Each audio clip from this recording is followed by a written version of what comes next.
Another Wednesday's come and gone, and I've got some comics. Let's talk about them.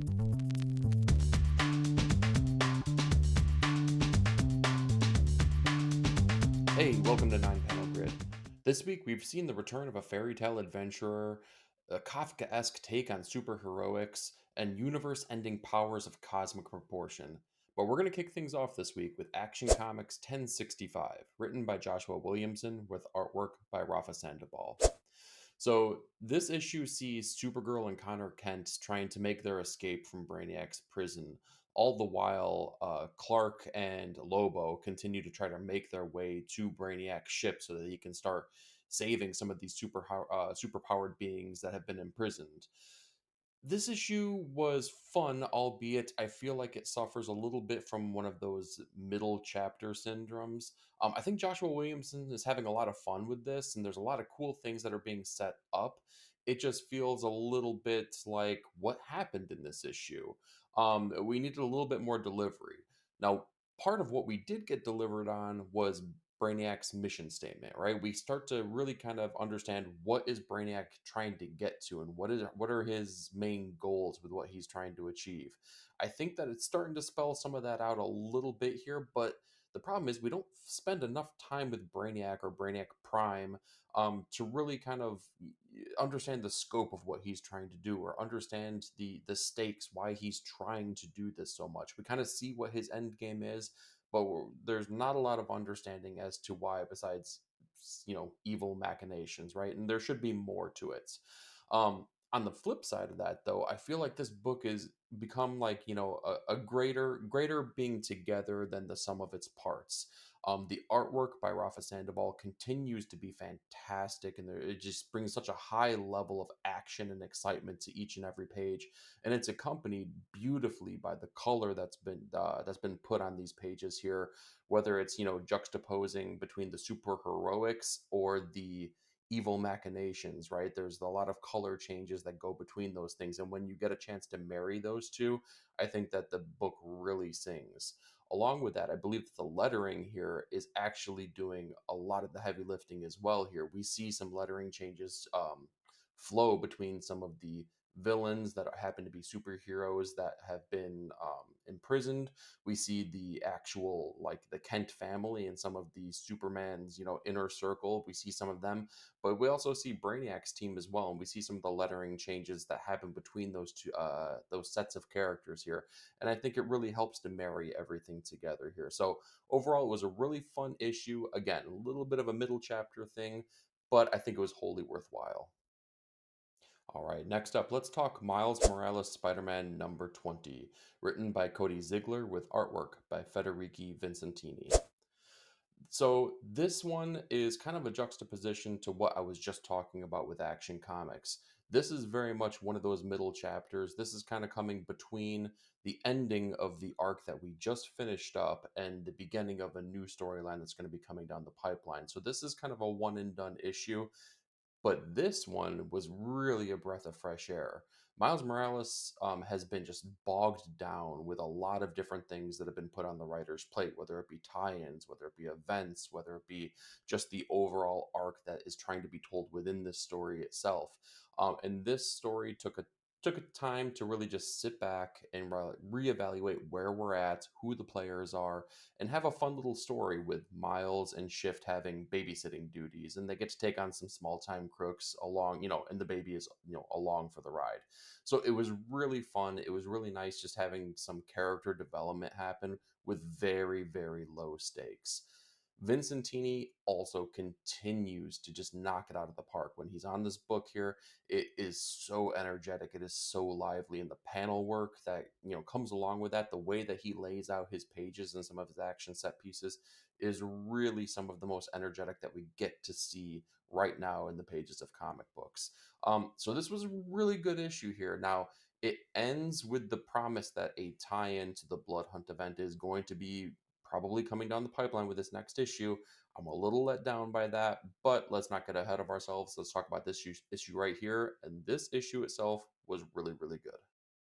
All right, sticking around at Marvel, we're going to talk about Ultimate X-Men number 3, written and drawn by Peach Momoko.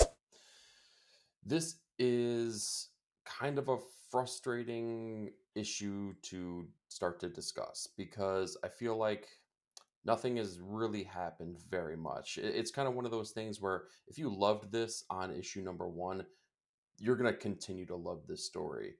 If you didn't really care for what was happening in issue one or two, there is nothing about this story or this issue that is going to compel you to change your mind on this. It's very much all the same. Peach Momoko is very light on what she is writing in the story as far as words. It's not a heavy lifting kind of, overly verbose book. She lets her artwork do the heavy lifting on it. That is where the book really soars. If you're a fan of Peach Momoko's artwork, you might be able to get away with just buying this book to really enjoy what she's putting on the pages. There's a couple pages specifically within this issue that are really really nice. I think that the color work and the way that she lays it out, specifically when May's powers manifest, that it's really masterfully done. It's really nice to see. Outside of that, though, we get a couple revelations about maybe some of May's backstory, how her powers manifested, and that she may be connected with the mysterious villain of this book more so than we anticipated previously. But again, it's kind of a really slow rollout. It doesn't feel like an X-Men book. I don't know how I really feel about this book moving forward here. I'm willing to give it some more chances here, but what are you thinking on this one? All right, let's move over to the indies now and talk about The Displaced number 4, written by Ed Brisson with artwork by Luca Casalegüeda. So this is the penultimate issue of this mini series. We're kind of ramping up into the end game here, and I gotta say, it like this end game, it looks like it's going to be extraordinarily sad. We see that the band of survivors, they understand that they need to stay a band of survivors in order to survive. Once they kind of leave, they're being told that, hey, as soon as you are forgotten, you're gone, you're done, you no longer exist. Now, this is only things that they've been told, and only our main character has really witnessed this with his own two eyes. So the survivors are starting to test these theories, and they're starting to, see that maybe they can't stick around, these people forever, and they're really going to start. They start seeing that the risk is more worthwhile than the actual survival itself. As they start to, stray away, they start to realize that, yeah, I guess our main character may have been correct in this. um, I'm kind of curious. I don't know where they're gonna take this with only one issue left. This feels like it needs time to breathe still, with maybe 3 or 4 issues to go. So I'm curious to see what Ed Brisson's gonna do. But what I can say is that he's writing incredibly believable characters and narration in an incredibly unbelievable circumstance. You really care for the players, in the book here. You understand their circumstances, you understand their wants and needs, and you feel it. When they're sad, you're sad. When they're, when they're scared, you're scared for them. So he's doing really good. He's doing a really good job at conveying all of the emotions that come along with this. Casa Lagueda, he's also bringing the same gritty, textured artwork that we've seen in the previous 3 issues here. He's, maintaining that high level that he's brought all throughout the series here. So again, penultimate issue. I'm really, really curious on how they're going to tie this up. Considering what they've done in the previous 4 issues, though, I believe that they're up to it.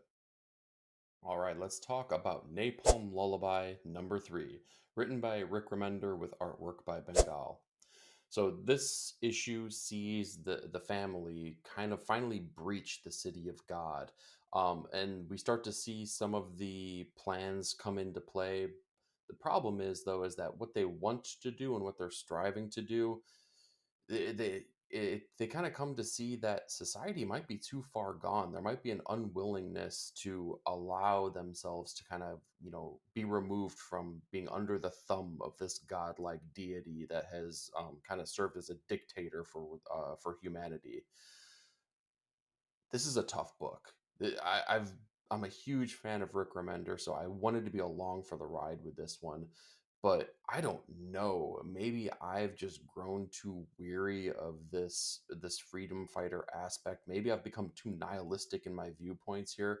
But Rick Remender is trying to bring like this hopefulness with the characters, right? In their striving to deliver this, this better world, and the pessimistic avenues that they have to like walk through basically to try to get to these places.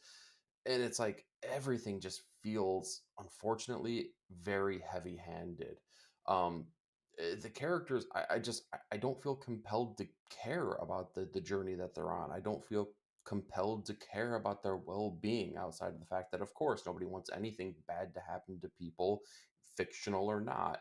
But it's just, it's hard for this book. It just hasn't gotten its hooks in me, and I don't know if it ever will at this point.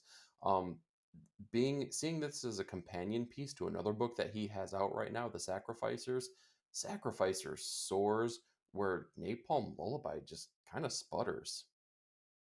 Okay, let's transition over. Let's talk about a book that's in high gear rather than sputtering. Let's talk Redcoat number 2, written by Jeff Johns with artwork by Brian Hitch.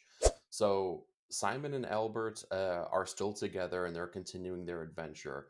But what happens is that they get into this fight with another band that knows about Simon's immortality, and he's struck with this mystical axe that has actually done real, true damage to him, something that should not be happening. So they start to meet up with an unlikely ally in quotation marks, that has also maybe kind of worked his way into being an immortal as well. It's a lot of fun takes on some more historical characters here. Jeff Johns is just doing some awesome stuff. I mean, I guess more so than any other book, probably this week. And again, I said this about issue one. It's the most fun I've had in a comic book in a really, really long time. And I thought that after issue one, that the pace would kind of come down a little bit, and maybe I would fall back to earth here after reading an introductory issue. Nope, that's not the case, though. This is equally as fun, if not more fun, knowing that the characters that we've already been introduced to, we get more. They're continuing to be fun. They're playing with a lot of historical things that are just going to be, they're going to be really exciting. In like, if you're a history buff, you're going to laugh out loud with some of these, to be completely honest. And even if you're not a history buff, you're going to know enough to be like, oh, I see what they're doing there. There's some cheeky stuff going on here. More so than Jeff Johns' approach, though, Brian Hitch is like, he is just firing on all cylinders. This is the Brian Hitch that, if you read the Ultimates way back in the early 2000s, you know exactly the Brian Hitch you're going to get. This is not the Brian Hitch that was drawing Venom a couple of years back. Man, it is so nice seeing this guy draw at the high level that he is right now. I feel like maybe something lit a fire under him to show, hey, I'm that dude. Remember, I'm the guy that you wanted on all your books because I bring the fire every single time. It is awesome seeing some of this stuff. There are a couple double page spreads that he does in this book that are completely different from one another, but equally awesome. One being just a simple, just a setup in a library, right? Where you see a couple characters in the distance and you see a lot of detail in it. The other being the setup for probably what's coming down the pipeline for our hero Simon here. And I gotta say, they are both awesome. Again, totally different, equally awesome. Brian Hitch, you're doing fantastic work on this, and this is an absolutely fantastic book. All right, next up, let's talk Uncanny Valley number 2, written by Tony Fleece with artwork by Dave Wachter. So this issue is directly picking off of what we had seen in the previous, the first introductory issue of this series. Oliver, our main character, and his grandfather, Cartoon, they're on the run. Like they've completely left the mother behind here, and the grandfather definitely has one mission on hand, which is make sure that Oliver stays safe and get him to the place where they need to be. There's a lot of cool things that are going on with this. Tony Fleeks is definitely playing with a lot of the archetypes that come along with cartoons and some of the just the funny things that come along with it. There's this scene that is conveyed so beautifully here, and I got to give Dave Wachter a lot of props on this because he's kind of marrying two different artistic styles within this book. One being the cartoony world, and one being the real world. He has totally different approaches, but with our main character Oliver, he's starting to marry those approaches. And there's this scene in here specifically where they have to do something that involves Oliver's ears. That I don't want to spoil anything, but go ahead and read the book. You're going to know what I'm talking about. It's a really fun interaction between the grandfather and the main character, and in the marrying of those two artistic styles. Um, I just love the use that Fleece has in here though of taking the logic of the cartoon world and seeing how our main characters are using the logics of that world here as tools in their um when they're trying to get away from the characters that are pursuing both of them. Really fun, really cool issue. Again, harkens back to things like Roger Rabbit, Cool World, but it's wholly its own thing, right? And I just love how they're playing with that Looney Tunes structure of everything. I'm along for the ride. I'd like to know if you are too. All right, with our runner up pick of the week, we are going to talk about Briar #5, written by Chris Cantwell with artwork by Alex Linz. I'm so excited that this series is back. I think this is one of the unsung heroes of last year. So the story kind of revolves around the fairy tale archetype of Briar Rose, right? The sleeping beauty. What this book does, though, is plays with the idea of what would happen if Sleeping Beauty had never awoken, right? So, in the first arc of this series, which actually had ended back in April 2023, what it really kind of spells out is that Prince Charming decides, you know what? Maybe I won't, kiss Sleeping Beauty. Maybe I won't awaken her, but I'll kind of take all the power that comes along with that. I will still be the king of the kingdom here. I'll still follow my part of the story here, but we're gonna leave Sleeping Beauty right over there. So what happens with this is that obviously turmoil erupts. Sleeping Beauty is, kept in her slumber for way longer than she would have previously. And now she's on a mission to basically stop who put her in the place that she was, kept her in this slumber. And she becomes this really cool adventurer, this hero of this story, as opposed to being just the damsel in distress. As I was kind of talking about, Alex Linz was on the artwork with this, but he was not the artist on the original arc of the series here. So I was a little bit worried that we were going to lose a little bit of the qualities that I loved about the first arc. Um, those worries were completely squashed because Alex Linz, I don't know if this is his style necessarily, but he's emulating a lot of the things that I loved from the first arc of this series. If I would not have looked at who the creators were on this, I wouldn't have thought they changed at all. I don't think he's missed a beat whatsoever from what we were getting previously.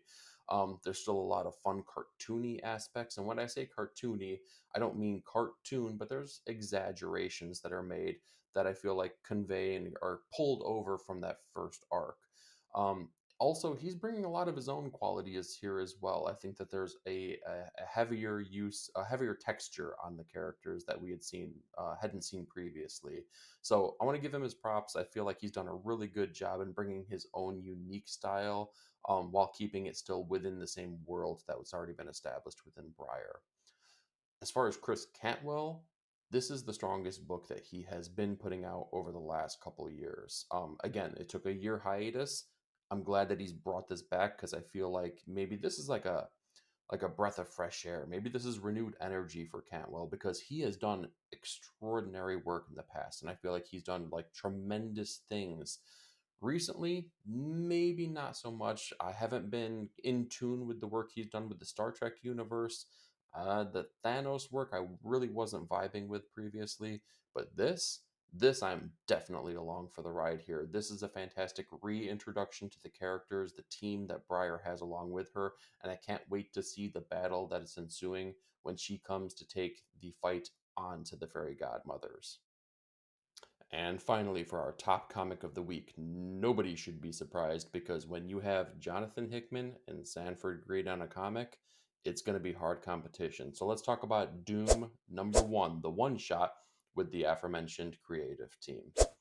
So this issue sees Doom broken and battered and, quite frankly, almost beaten, but as we all know, Doom endures.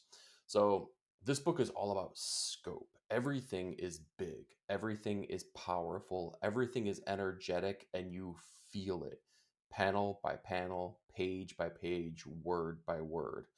I think that Sanford Green and Jonathan Hickman really split the duties on this in a very meaningful, very poignant way.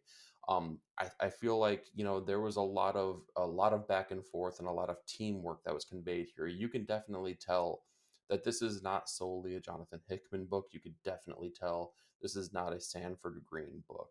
It is a marriage between those two, and I think that it works out masterfully. Um, the other thing too is like this is a conversation piece book. This is something, if you've read it and you have not spoken to other comic book, reader friends of yours, I don't know what else you're talking about, because I don't know what this means. I hope that this book means a lot of different things, but what does it mean, right? What does this set up? Where in the multiverse does this even take place? I don't know. This book is all about possibilities. Some of the things that it spells out, some of the things that Doom is fighting against in this story, are truly things that could set up the Marvel Universe for years, possibly decades to come. Again, it's all about possibility, and it's all centered around Doom, one of the most fantastic characters within the pantheon of the Marvel Universe. So, again, top comic of the week, Doom #1. I'm curious, do you agree with me? What was your top comic? Hey, so that's what I got for you this week, but I'm more curious. What did you read and what were your thoughts? Do me a favor, like, share, and subscribe to this video if you saw any benefit from it, and be part of the panel. Leave me a comment down below. Thanks again for watching. We'll talk to you later.